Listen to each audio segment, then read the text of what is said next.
Good evening, Chelsea. Welcome to The Vision. I am your host this evening, and my name is Dr. Sandra Whitley. Each episode, we introduce to you very special guests. Without a vision, the people perish.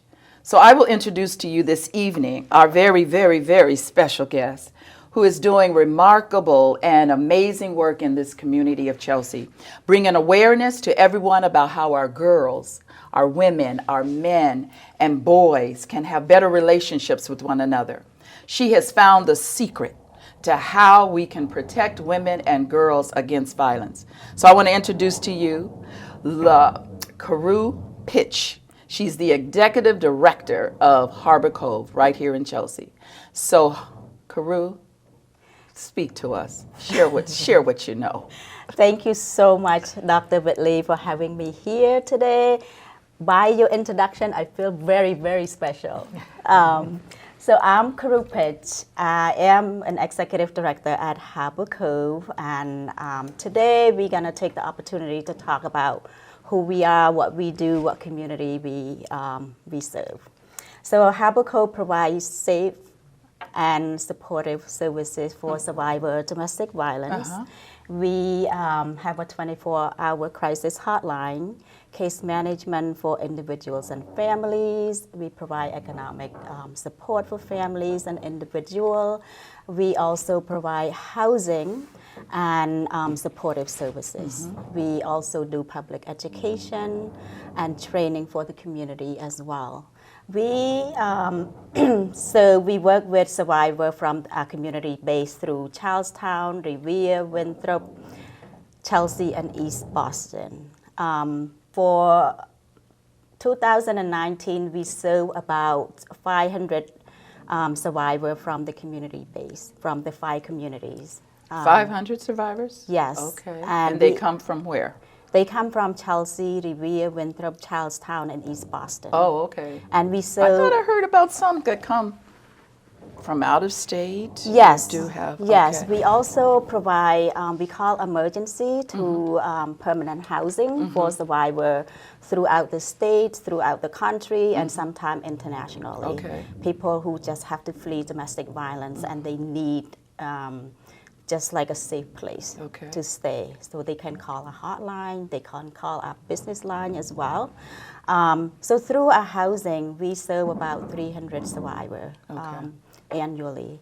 And we answer about 1,500 crisis hotline. 1,500? Yes. Oh my. In our community. Okay.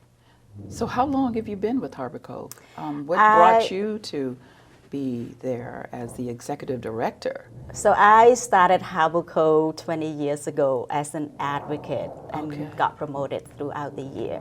I think this work is from my heart. I love doing this work, and I don't know what else to do because this is what, is in my heart.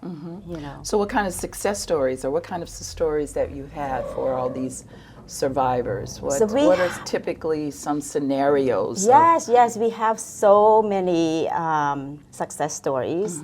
Well, as you know, Chelsea, dominantly we have a lot of survivors from immigrants community. Okay. Spanish-speaking community are the largest population we serve. So we work with many immigrant survivors. We provide immigration legal support through T visa, VAWA, spousal petition, and U visa as well. I just want to share with you one successful story. Okay, good.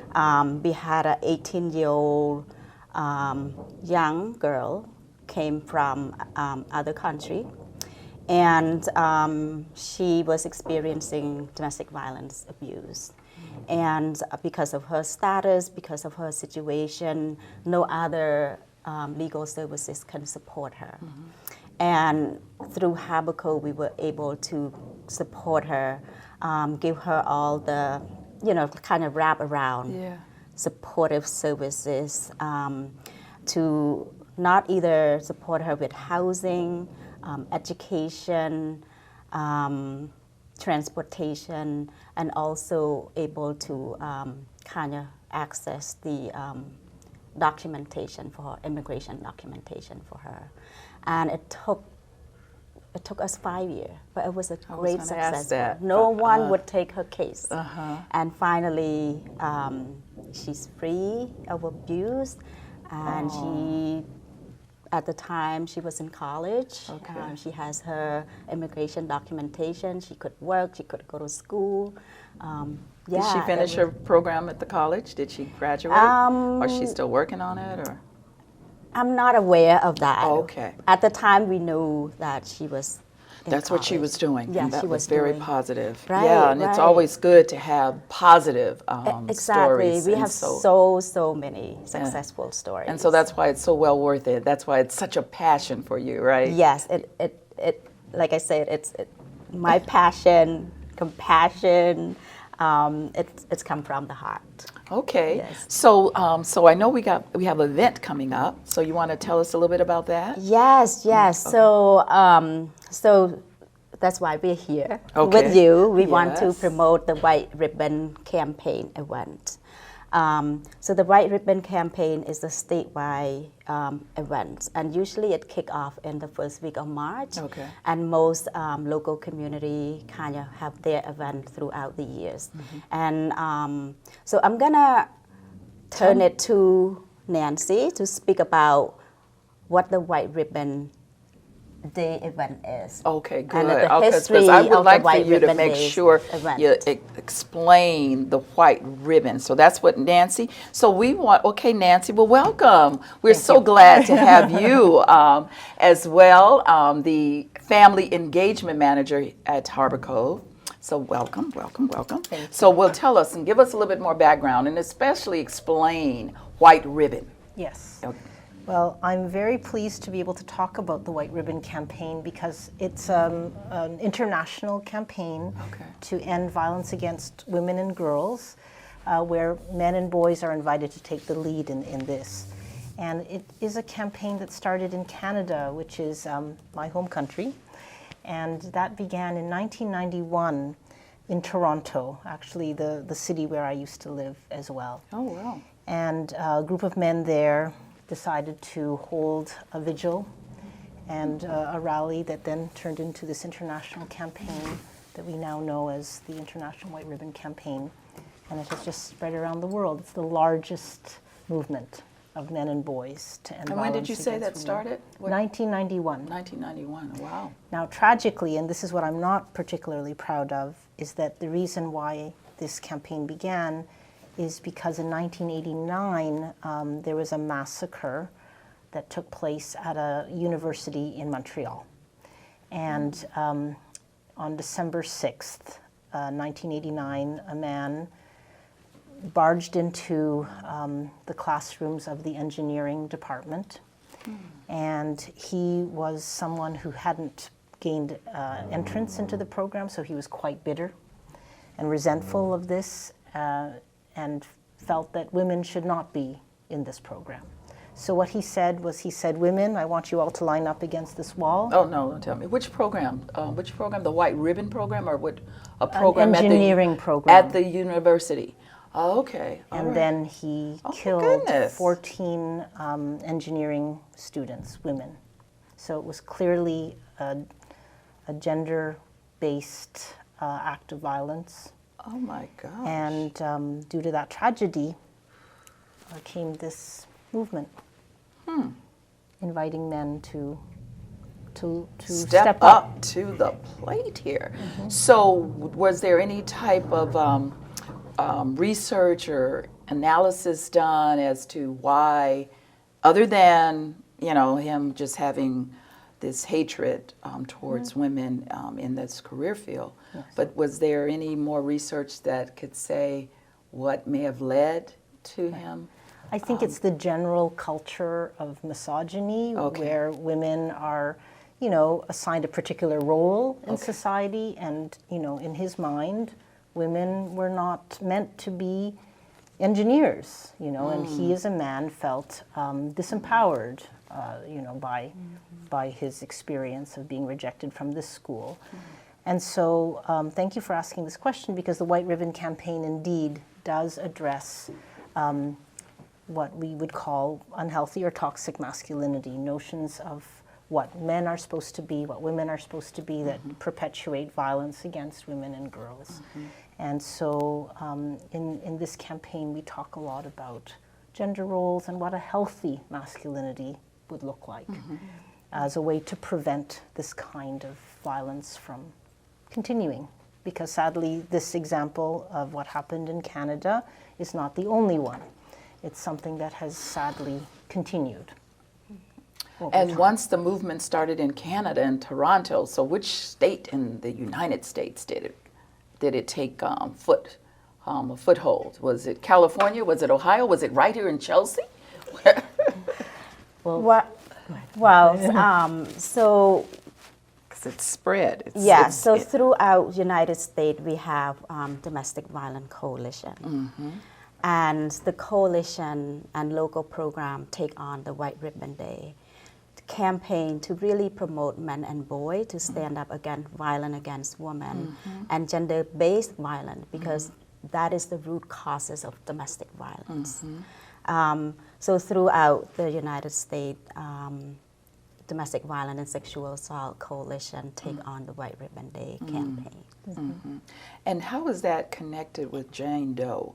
Is there any connection, or is it two different? Yeah, so HarborCov is a member to a Jane Doe. Jane Doe is the Massachusetts State Coalition Against Sexual Assault and Domestic Violence that consists of about 59 members of domestic violence and sexual assault local programs in the state. Okay. Well, I didn't know that part, Nancy. Oh, that's so sad. Yes. But out of this tragedy, the came a a very powerful and important worldwide movement. Yes, yes, awareness, definitely. Right, and as you know, the statistics show that 1 in 3 women, 1 in 4 men have experienced some type of intimate partner violence in their lifetime. Yes. And and I want to also address about the gun as well.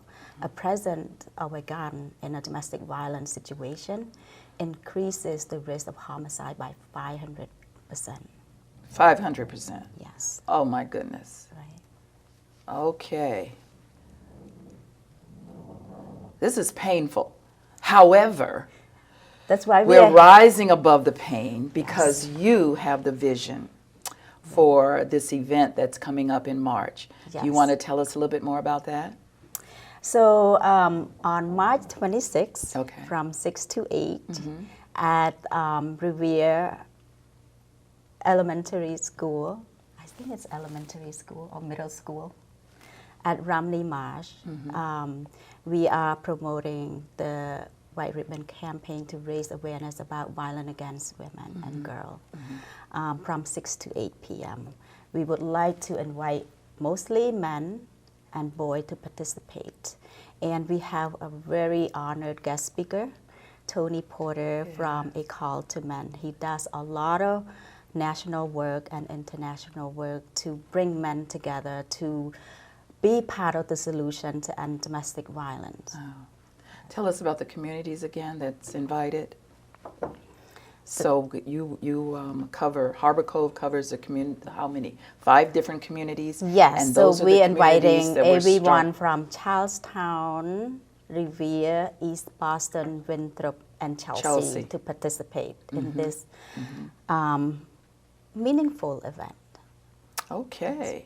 So, is there anything else that you would like to add? Because you have some more guests, the rest of the planning committee that will be joining us. But is there anything else that you would like to say?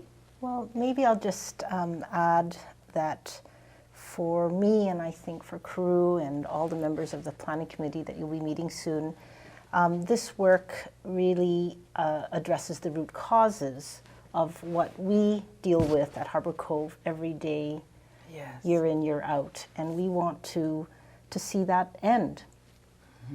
So prevention, I think, is a really important part of the work that we do, and I'm so pleased that we have this opportunity to do this together as a community and to have so much support in really getting to the cause of this social problem. And I really appreciate the optimism. You know, most people will say, there is no way we're going to end this. Oh, yeah, but we no, will. we're going to end We this. will. Oh, yes. Yes. And so with the Together. vision and the passion and the fact that you all invited various members of our community to come and say, you know what, we can't do this alone, but we can do it if we come together as a community. And so this is beautiful, and we really applaud the two of you for all that you have done and what you will continue to do, and for the success of the event on March the 26th. So Thank you, Dr. when we Whitley. return, we will be joined by the rest of the planning committee. Welcome back. We have now joining with us the rest of the planning committee for the White Ribbon event. So I would like for each one of us to tell us a little bit something about yourself, because this is a special group. I want you all to know this. And so we will start with you, Ricky. Give us your name. Yes. And where you work, where you're from. And something special about me. Yeah, and something very special about you. I will.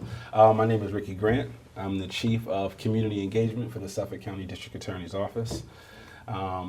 Something unique about me, I have 3 daughters, Okay. 15, 13, and 5, and they're a huge reason of why I'm a part of this conversation today. Oh, very good. Yeah. Do you have a wife? I do. Oh, good. My bad. I got something. I got something at the house. Very good. But Thank also you, Ricky. a mother, 6 sisters. So I have a lot invested in this I conversation. know So I didn't. I'm I glad. think you said you come from a large family, A right? large family. What yes. number child are you? I was bullied by my sisters. I was the oldest brother, but I have 6 sisters. They're wonderful. I love them. And like I said, I have a lot of reason to be here. Okay. Yeah. So we're so glad to have you. Thank you. All right.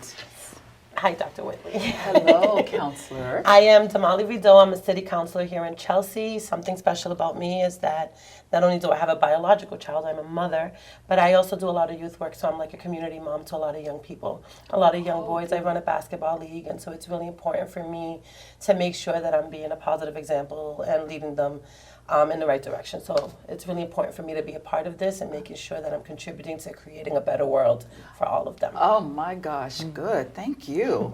What about you? Well, I view myself as the resident grandfather. So you're Jonathan? I'm Jonathan Parsons, and I raised 4 kids, and I have 8 grandchildren, and I got involved with the men's work with Robert Bly and in the 1970s. I can still remember the feelings of being wounded when I encountered a feminist with a T-shirt that says, "A woman needs a man like a fish needs a bicycle." So I've been sort of working on that issue ever since. Okay, good. That's But, a good one. Yeah. All right. Well, thank you, because I'm going to come back to you. All right. Now, Danielle. Yes, good evening, Dr. Whitley. Thank you for having me.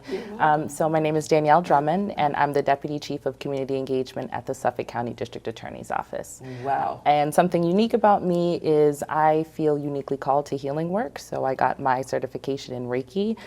It's a modality of healing that I feel like is important to helping to heal our communities. And so being a part of a conversation where we're really talking about deep impact work and how we can really look at a situation holistically is definitely something I'm glad to be a part of. Oh my gosh. Wow, wealth of, oh my.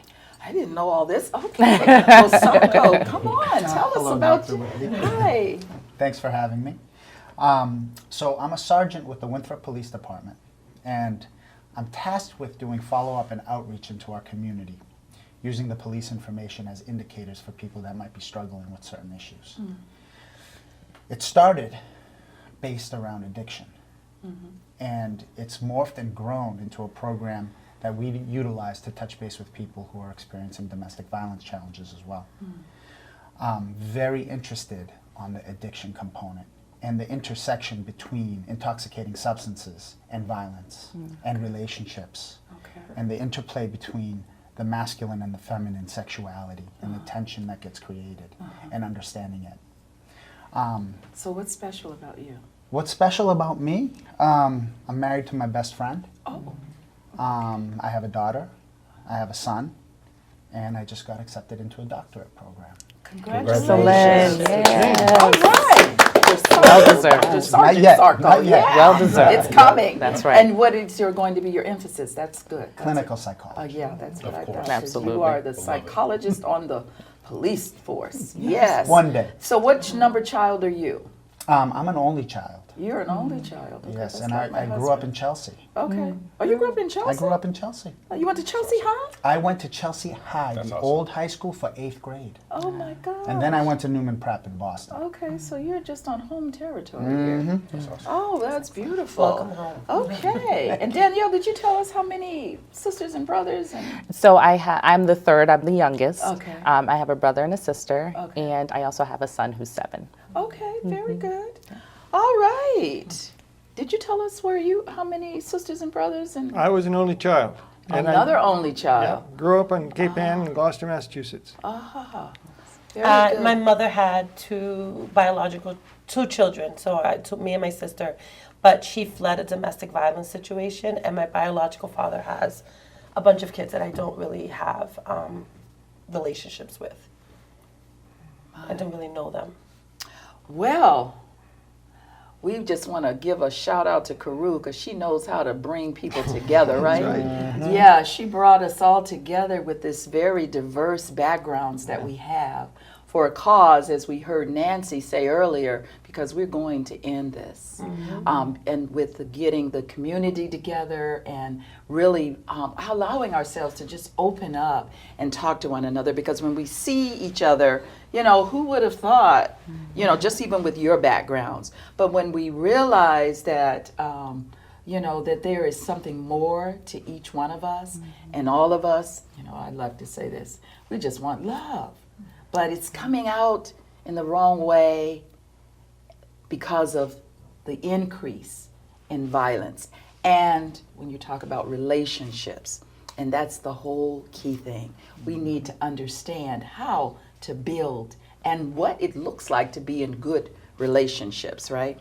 So then I want to just start. So how is it that you are here? What was it that Karu said to invite you all to be a part of this planning committee for this event for the White Ribbon? So how long, when did it start? So about a year, it was actually a little more than a year, maybe almost a year and a half ago. I think you and I are the only originators, right? Well, Pound. Yeah, that's not how you're supposed to come. So they John, we do accept things you. We're the diverse group, right? See that, and then we show love when we don't do it right. 'Cause That's that's what it's all about. We That's don't right, make- we show love. That's right. I welcome it. I was city So council. why don't you take the time to show them how to do it right? Okay. All right. There There we go. Same page. That's how we build relationship. All right. So last year I was city council president, and Karu had approached me because it was so funny because she said, we want to do something for White Ribbon Day, but we don't want to just do the same thing. We want to go a little deeper. Like, we don't want to keep doing this work. We want to end violence against women.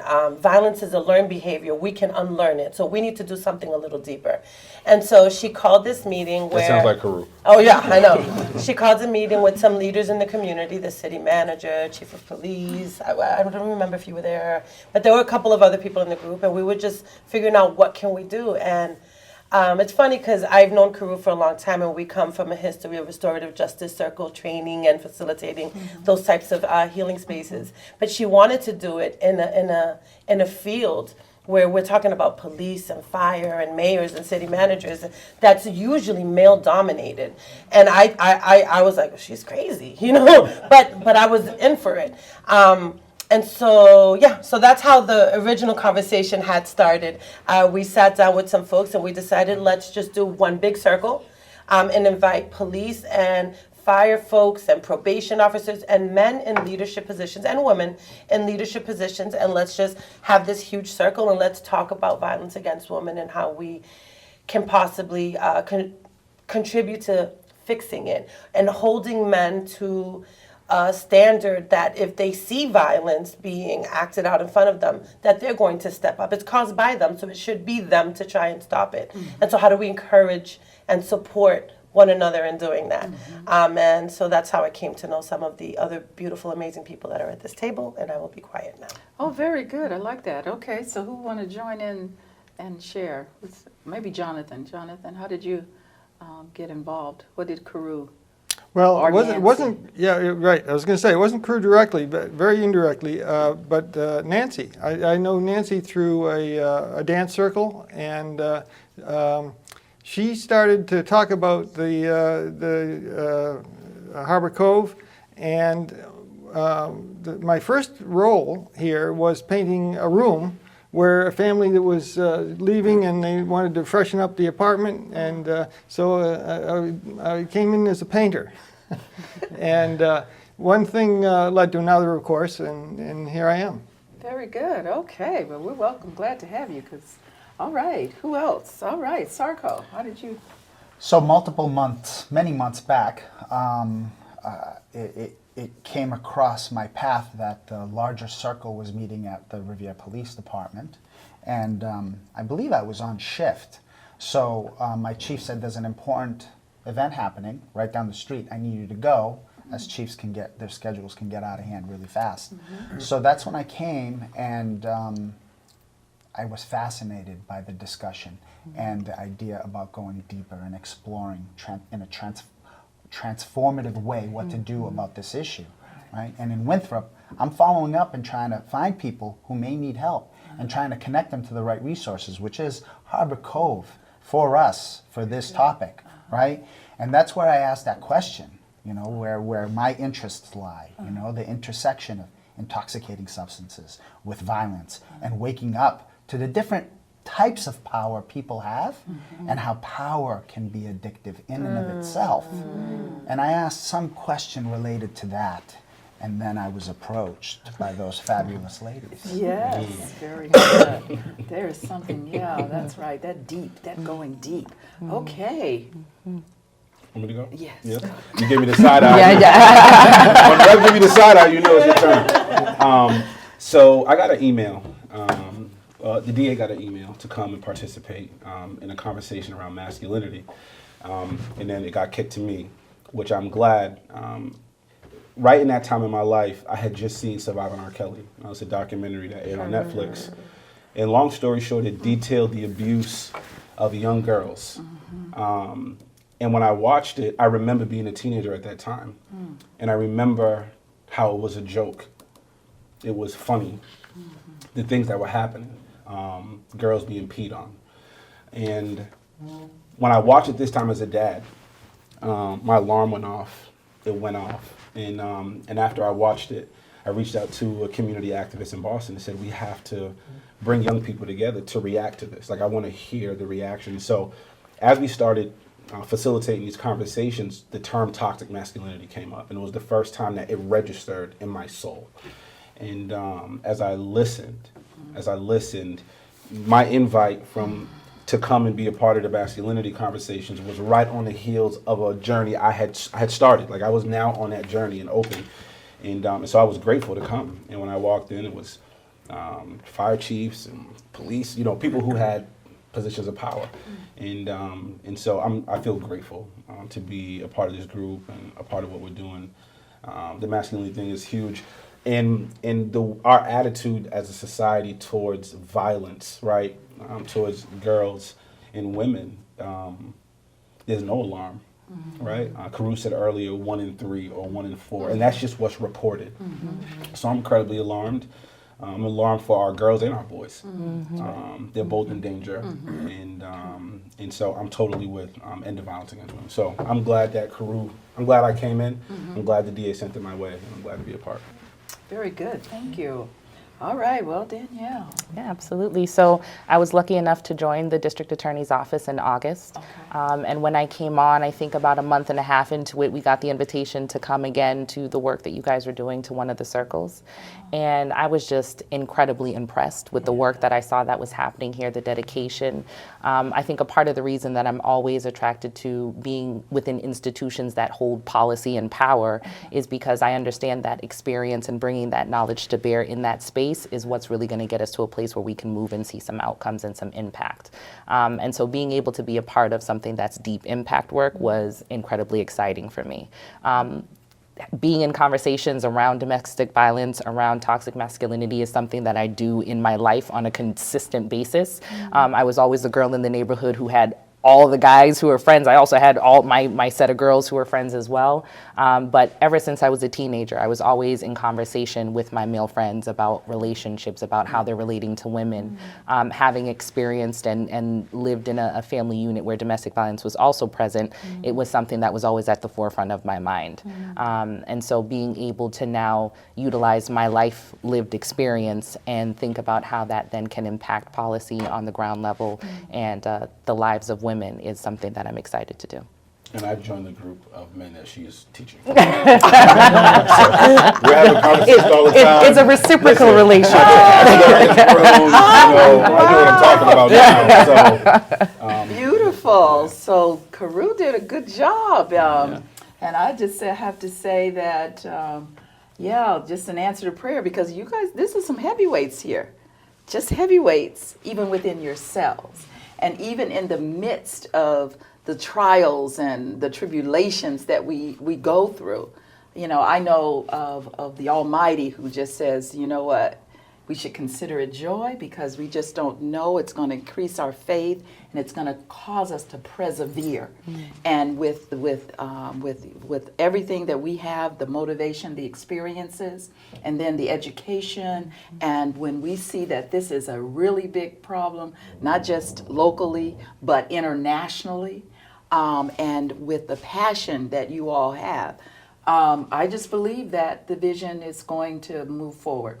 So with that, then there are goals, I understand, that is for this White Ribbon Day. We have some goals. And what are we, what is it that we are trying to accomplish? So anybody want to say goals, understanding the social? I mean, first I would say awareness, right? is a critical issue, you know, and I think that it's talked about broadly, but how often do we get in the room to discuss the specifics around violence against women and girls, right? Like, it's just a conversation that's not happening, and so the first goal is to bring awareness. Like, that something is happening, right? And we're all responsible for it. And the men, those, you know, we're the ones who are doing the harm. We're most responsible for it. So I think the first piece is just awareness. Do we know what's going on? Do we understand what's going on? Do we understand the impact? Because awareness is the first step to be able to do anything about it. The first thing we have to do is actually put it on the table and say, this is happening. And so just one of our goals, I would say, is first to just bring awareness. Bring in awareness, okay. And deepen the understanding of what the root causes of this violence is. And asking these leaders that are in positions of power, men in particular, to not only, now that you're aware of it, but all right, so how are you going to step up? And so these conversations, so we've had 3 circles so far with a core of about 30 to 40 men and women in positions of power. And we've been having these conversations for a year. And maybe, I should have asked Nancy earlier, but, you know, maybe want to just tell our audience a little bit about circles. Circles, so, okay. So basically, what's an old tradition that goes back years that Native Americans use, and it's just a great, for me, these circles are an opportunity where, as opposed to doing a lecture, I'm not teaching you anything. We're all learning from one another. So we're all teachers and we're all students. And So we're literally all in a circle. Literally and in a everyone circle. speaks and And gives there's a respect. talking piece. And, yes. And it's passed around, and you can only speak if you have the talking piece, and there might be a So you prompt. got to listen to others. Yeah. Correct. And so to allow the opportunity to have everyone speak, make sure that everyone speaks. And you start to see the magic of what the circle does as the talking piece goes around. I know that for the first circle, we had the honor of having Jonathan host that along with another planning member that's not here, Eric. And as the talking piece went around, so of course, naturally, you have men and people in a circle where this conversation is not being had anywhere. And so you get the talking piece, and the question might be, what do you think healthy masculinity is? And this is just an example. And so being there for my daughter. And it's just very superficial stuff. But then once someone opens up, like I remember when Sarko was in Circle, and he really blew a lot of people away with his ability to go deep, as well as the chief of the Revere Police Department. I will never forget that. He really made himself vulnerable. And so when he cracked that egg, it allows the opportunity for everyone else to feel that they can say what they need to say and start to speak from their heart as opposed to trying to think of what they want to say. And so you start to see the magic just crack open, and we're in a space that's of vulnerability. And you feeling me, Rev? Yeah, I'm feeling you. So we've been working with we did these circles. We've done 3 already with this core of about 30 to 40 men that are in positions of power and across women. these various communities, right? Chelsea, Revere, Winthrop, East Boston, and Charlestown. Yes, good. Yeah, and we're talking about, we had doctors, police department, parole officers, probation officers, chief of Social police, chief of workers, fire, yes. social workers, DA's office, Clergy. clergy, Reverend, city councilors, mayor, city manager. And we've really been putting pressure, like, okay, so how are you going to step up? How are you going to help us and aid in this vision? And they have been. And I think, I just want to say, and not to take away from Karu, because I think she did a great job at organizing, but that the reason that the planning committee is growing is very organic. I think it's because we all know deep down inside that this is an issue that we need to get ahead of. And so I think that that's why, you're seeing a movement of, we're getting bigger and bigger, and it's just, it's a movement, it's beautiful. So you are sold out, huh? You are sold out. I'm in it. I'm in it. My. That's right. She ain't playing. Oh, gee. Okay. And I would think that one of the other goals for our event is really to elevate, as Damali talked about, that power of storytelling, right? And that's good. Oftentimes when we're having discussions about these issues, it feels very cold and distant from our everyday reality. We're looking at statistics, we're looking at numbers, we're not hearing the human impact. And so I really feel as if this is an opportunity for us to be able to humanize the experience of what it really means to look at violence against women and really look at that root cause and how we are all contributing in some way. One of the things that I like to say is that if we're not actively working against an ism, we are probably perpetrating it, right? And so this is an opportunity, it's a call to action really for us to start to self-examine first. I think a lot of times when we think about movements, we think about what externally do we need to do, what do we need to do outside of the community, but really it starts with self-examining. And I think that's really why this has been so powerful for me to be a part of, is that I have rarely been in a space where people recognize that before we start talking about what initiative we're going to put together, before we start talking about how we're going to work together, the conversation needs to start with, where are you? Where are you as an individual who holds power in this space? Where are you as a man who holds power in this space? And how do you start to self-examine the way that you act out on a daily basis and how that then impacts the community? So it's incredible for me to be around people who have thought about it in this way, who have been so thorough and thoughtful in the way that they've really outlined how this has happened. And so one of those goals is just to elevate that and for us to be able to tell our stories. So that's an amen right there. That's an amen. All right. Okay. Well, you know what? I just want to that's a segue into, all right, let's talk about some stories. Yeah. Share some of your stories. All right. So that our audience and those that we are wanting to make sure that they come and not be fearful and about this event. And even though we are attracting and want to attract men because it is the awareness, and but let's just give me a little snippet. Before we get to story, I'm going to pass the storytelling over to Sarko. But I just want to say that it's important too that men know that they too have been a victim of the socialization of how they're expected to show up in this world. And so that it's not an accusatory thing. I feel like as we evolve as human beings, we almost forget how to communicate with one another. And it's just like tearing down the conditioning and going back to our basic humanity and unlearning some of these behaviors that are toxic. And I don't ever want to be part of a conversation where any man or Boy. feel attacked by this conversation. Yes. It is violence against women that led us here, but there's space here for everyone, and so I just want to make sure that that is being said. And I thank you for laying that as the platform, because that's the whole thing. It's that we have to stop.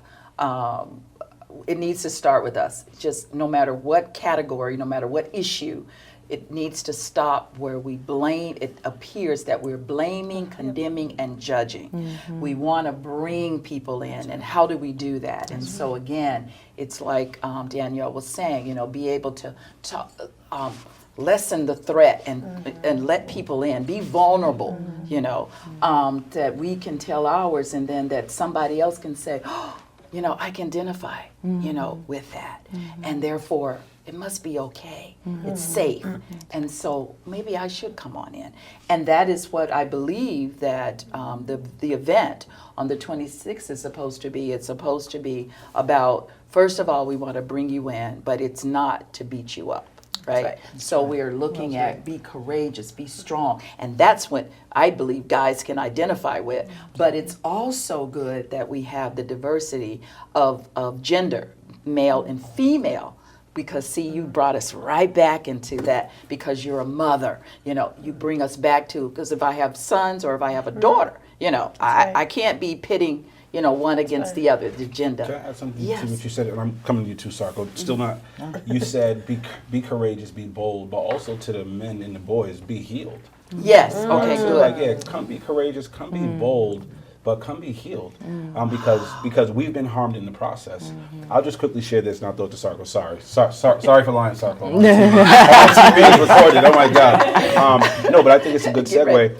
I think around the whole time when Carew invited me, a friend of mine had sent me a video. It was of the Macho Man Randy Savage, right? Professional wrestler in the '80s, and so he sent it to me, 2-minute video. So he was doing one of his typical interviews, right? He's doing his interview, his girlfriend's with him, and this is from, I think, 1985. And in the video, he tells her a couple times, if you do that, I'm gonna smack you. I told you, I'll slap you, right? This is just WWF. And so the following text he sent me is, bro, this is what we grew up on. Floored me, right? Because 1985, 1986, I'm 4. I'm 5, right? And so those kinds of messages, and I want to say this to the brothers, like those kinds of messages that we internalize, that helped us to grow, we started to build our manhood off of that. There's no mistake in why we are where we are right now. So the thing I had to realize for myself, and when I talk to other men, is we're victims first, right? We're victims of toxic masculinity first, right? We internalize it, we believe it. Okay, right? so let me change that. Yeah. So toxic, I mean, that you've thrown that out a bit. So kind of tell me I about would- that, because that's such a strong word. I don't know. I would if say the behaviors and the attitudes that lead us to be violent towards girls and women. Right? Okay. You know, like when I was watching the video, in that video, it was not her place to speak. That was an ideology that was being broadcast across the screen to millions of Americans. That he's talking, you stay in your place. Right? It's explicit and implicit. Okay. So what do boys do with that? Right? So then I go look at girls and I say, you're here to serve me. That's right. And when I want you, you come, and when I'm done with you, you go. So what does that breed should a girl resist that? That's right. Well, now you no longer have a function. Right? You're not functioning the way you should. So now it's justification for me to harm you. It starts there. So many of us men, that's what we grew up on. We grew up on Rambo, we grew up on toughness, we grew up on no cry. And then we can't even cry. Of course we can't tell cry. me about that. Well, we're not allowed to cry, right? So why not? socially it's unacceptable. It's not tough, right? But then think about this too, Rev, right? Is if I can't cry, how do I respond to when you cry? So if I can't cry and my tears mean nothing, your tears mean less than nothing, because I can't even own mine. So that mentality, it's destroyed our families. It's destroyed our men, and it's destroying our women. You know, so for me, that interaction that I had with my friend, sometimes you get exposed to truth in a way where you cannot close your eyes to it. You must deal with it. And I'm that kind of person. Like, if it comes to me, you have to deal with it. Like, I had to deal with it. So, again, I'm so grateful to be, because this is not just for them, this is for me. Yes. I'm here for me. I'm here for my healing too. So to the men and the boys who are going to come, join us men who are here, we're getting our healing too. By no means is all my masculinity healthy now. By no means. But I'm willing to face it and grow it and talk about it and listen to my sisters teach me this is the impact and then try to grow. Very good. All right, Sarkos, I think he's giving you a pause. That was some. I'm rolling that around in my mind. Thank you for that. I want to hear some psychoanalysis.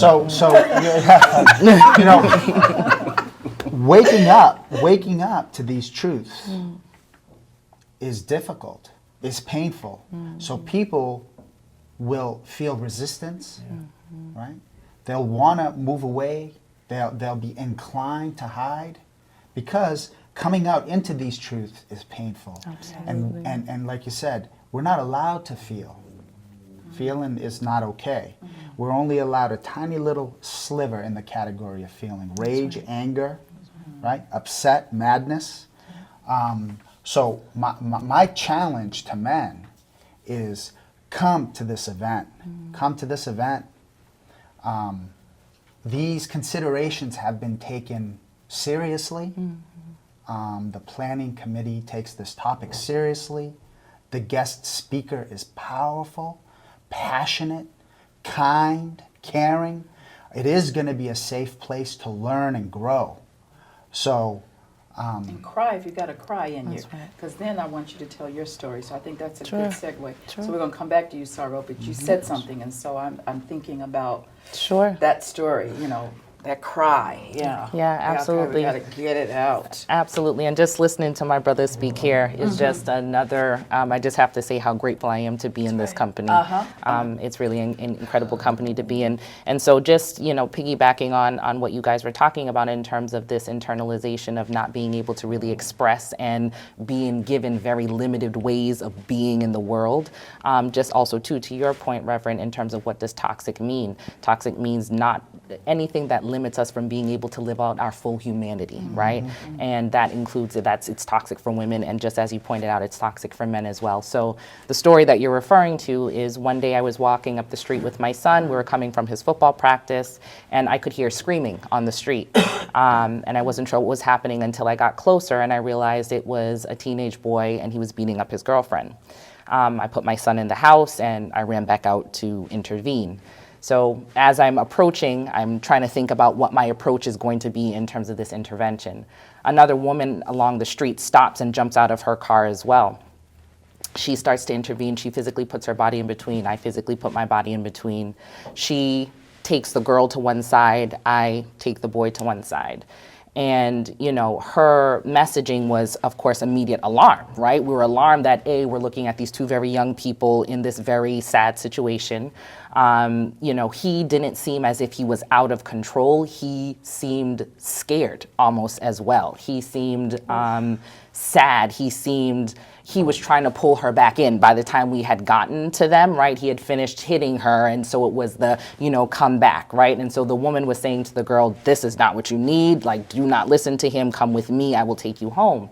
And of course, the girl was crying, and she didn't really want to leave. She wasn't really quite sure what she wanted to do yet. And I could see the young man starting to rise in terms of his level of reaction, because as I said, he was scared and he was sad and he wasn't really seeming aggressive. But at the same point in time, I could see that rising because he felt as though his options were starting to be limited in terms of where his power was or what he could do in that moment. This woman is gonna take my girlfriend away. And so my intervention to him was, I could approach it in terms of, why are you doing this? You shouldn't be doing this, and kind of attack in that way. But I said, this looks like a young man who's a good person. So I just said to him, why are you doing this? This seems like somebody who you genuinely care about. I just heard you speak to her, in terms of wanting her to be around and loving her. And so why would you choose to express your love in this way? And I could tell it kind of knocked him off his game a little bit because I don't think he was anticipating me approaching him in that way. And he just said, no, I'm just upset. It's just a misunderstanding. And I said, you know what? You look like you are really escalated right now. Do you actually need a hug right now? Do you just need to come down a minute from this emotional place that you're at? And he took a second and he said, yeah, I could use a hug. And so I hugged him. And about 5 seconds into the hug, he got deeper, he held me tighter, and he started to bawl. And for me, it was just one of those moments that was incredibly impactful because this was a young man who was hurting. This was a young man who didn't understand or didn't have enough options of the way to be in the world with his girlfriend, right? When he was having a disagreement with her, he didn't have the tools he needed to be able to resolve that in a way that was healthy.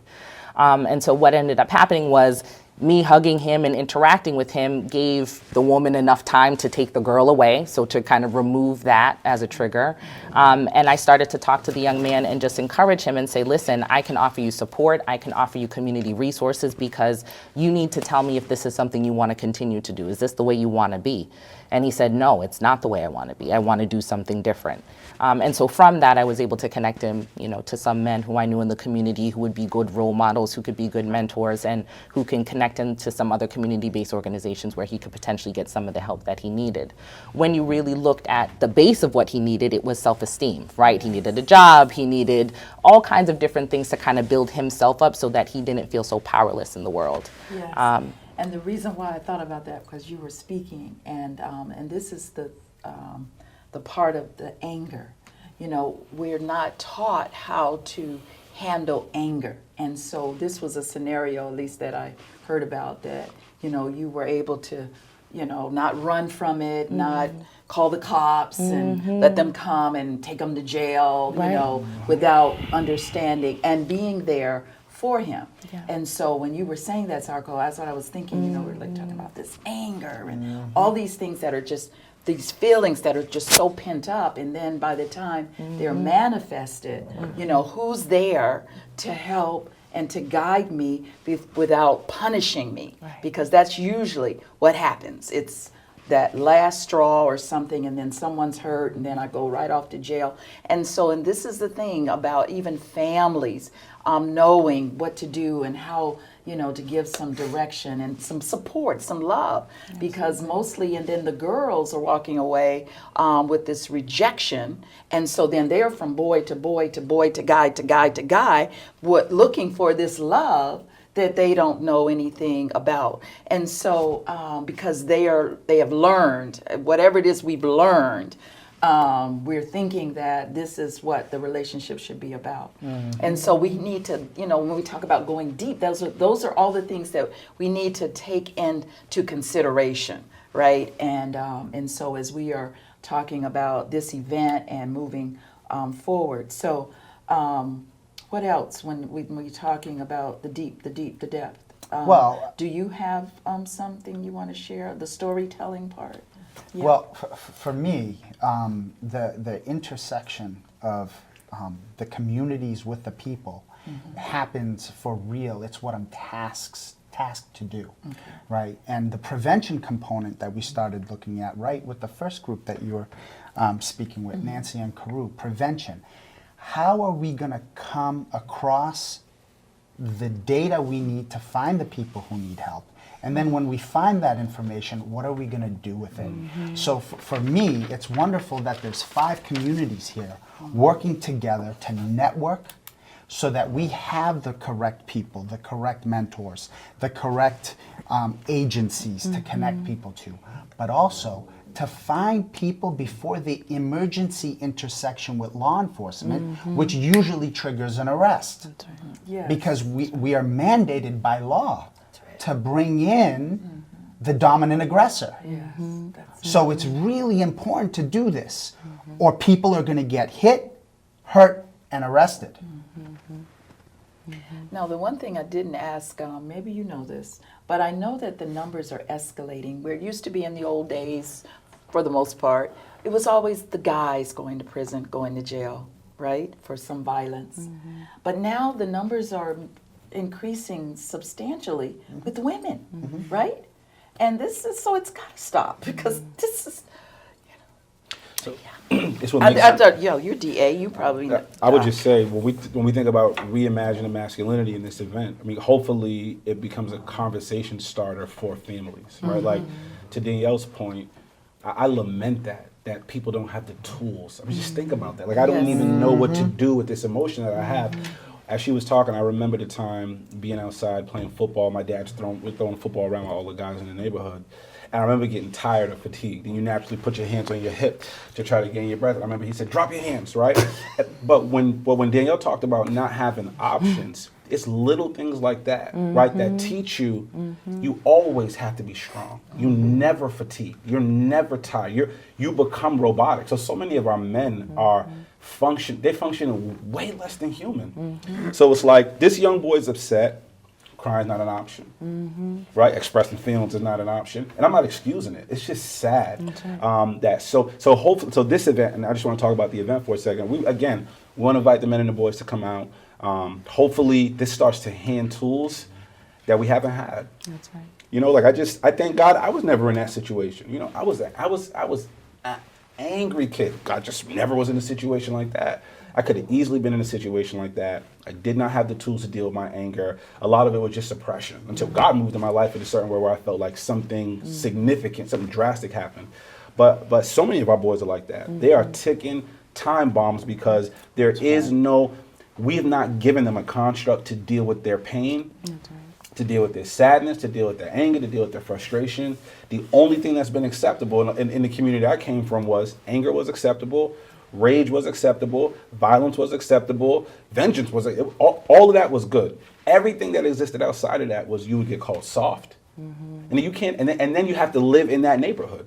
So you're gonna live in a neighborhood where this is what masculinity is. And then you're safe. A lot of it too is fear, because if I don't feel safe, like my exterior, even to this day I'm grown. And when I'm out and about, I can still be very, very tense.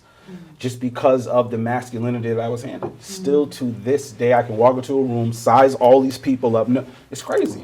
It's crazy. So it's like, how can we release the pressure valve and let our men be human again? That's what it was, so pent up with so much. But a lot of it is fear too. And then I want to encourage the sisters on this, because you'll see moms and aunties do stuff like, you're not supposed to cry. That's right. It's not just, it's all of us. We've adopted a masculinity that we think is so manly. It's killing us. We all have to change the way that we're raising our boys, the way that what we expect from our boys. Like we talk out of on one side, we're saying we want our men to change, but do we really want our men to change? Absolutely. Because some of this masculinity we all like. Absolutely. Right? And so we have to be willing to choose and be honest about some of the stuff that we like that's toxic but not violent. Right? Because it's a part of it. That's right. Okay, so who's going to tell us a little bit about the man box? So what does that mean? It's basically some of the things we've saying, but with the speaker that's coming on the 21st, getting out of the man box, right? The man box, and so that's good. I got a little piece to share about that. Okay. We all can find ourselves within a box, and it has a lot to do with the culture that we are in, the multiple cultures we're in, the societies we're in, and the box really limits your access to freedom. And as a human, our humanity wants us to feel a broad range of feelings, right? So when we're stuck in a sliver, we're trapped in a box.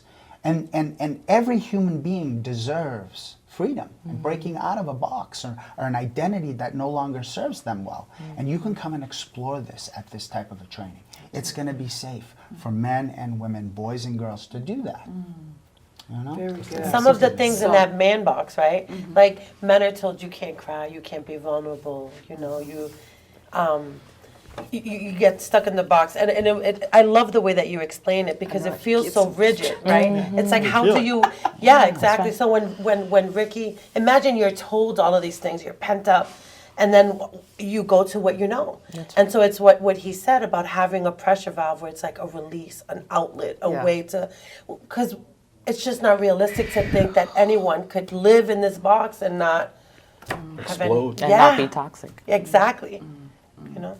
And it's Yeah. true for everyone, men and women alike. Yeah, right? there you go. And it was, as it was said, the prevention piece is good because, and again, I go back to this anger. You know, somebody has to show me what to do. As a guy. Okay, girls, okay, we pretty much, but some of us suppress. But being able to release, you know, the anger. But how? So the reason why I'm bringing that up is because, you know, most, until I heard, first of all, you have to get in trouble. And then it's determined by the courts or whomever that, oh, well, then maybe we need to get these persons into anger management class. So that's after the violence or after the crime has been committed. And it's like, no. So what do we do in prevention to show us how we're to handle these emotions and how it's okay? And you manage your anger and then have to go back into a society that tells you that this is how you're supposed to be. Yes. So it's we're not really solving anything. Yes, but we are. We're on the road to We it. are. Yeah. Oh, yes, we are. We are. All right. So then, are there any other kind of concluding words we would like to say before we do our summary and recap of the event? I'd like to say something. Okay. As a woman that's in a space that's usually male dominated, I have come face to face with some of these behaviors, and it's not easy. I cannot explain how grateful I am to be a part of this space where we're having these conversations with such amazing men that show up and do the work. The only way we're going to get through this is through having this deep dialogue. And I just really just want to lift the men that are showing up and doing the work for the planning committee in public, because then by them living in their truths, it allows an opportunity for other men to step into that as well. And so it hasn't been easy for me to find compassion. You know, I'm a work in progress as well, as my brother here just said earlier. To find compassion for people who display these behaviors, but I am, because I understand that we've all been socialized this way. But I'm like super grateful for what we're doing here. This is the work, right? So I just really want to just lift the brothers that are here for the work that they're doing. Yes. And thank you, yes, for your courage. I want to ditto that. For the courage of being able to step up to the plate. And again, I don't want to just keep bragging on Carew and Nancy, but there's just their persistence and commitment and compassion to this work, and for them to see and to know, and then be able to ask each one of us to be a part of what they're doing. And that's why then my faith comes in and say, yeah, I do believe it's going to be ended, because this is not what the Heavenly Father wants with none of his children, girls and boys. And girls grow up to be women and boys grow up to be men.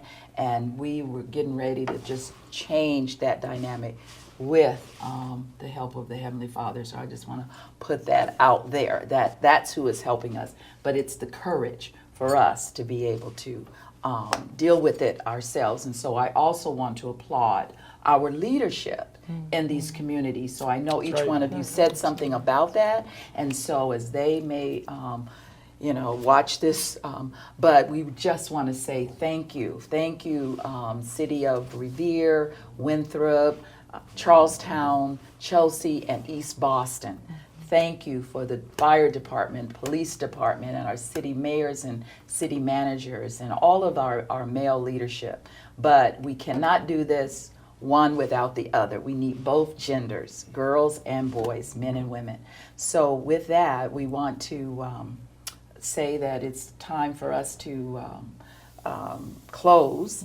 And with that, I want you to tell our audience where they've heard a lot, and there's more to come, but where is it that we want them to come? And can you read the mission statement too, Sandra? Absolutely.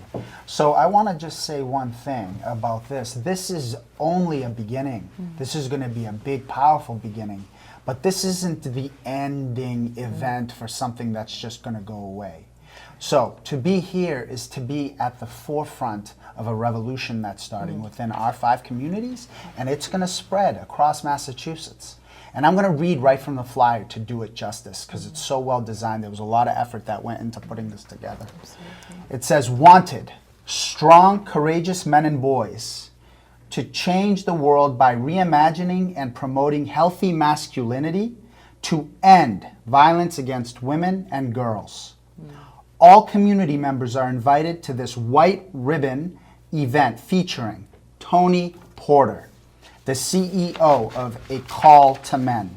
This event will be Thursday, March 26th, 6 p.m. to 8 p.m. at the Romney Marsh Academy Auditorium, 140 American Legion Highway, Revere, Mass. There's going to be opening remarks by Speaker Bob DeLeo and others that are still pending. So you will be seeing this flyer on the local station, and so we want to again thank our guest. This has been a wonderful conversation, and I am empowered, and I hope and energized, and I hope that each one of you, we will see your lovely faces, those strong, courageous, and bold men, as well as women, mothers and family members, wives. Bring your sons and your husbands. You can come as well. And so we want to, and if you want to reach out to us, you can reach out to me if you have any questions. Write me at email peoplesame2012@gmail.com. And also there is contact information. You can reach out to HarborCov once you see the flyer. And also, I don't know how to say it, but there's some heavyweights here. And this has been a wonderful conversation. And so, Chelsea, we're signing off. I am Dr. Sandra Whitley, your host. Where there is no vision, the people perish. Our dream, your dream, the community dream.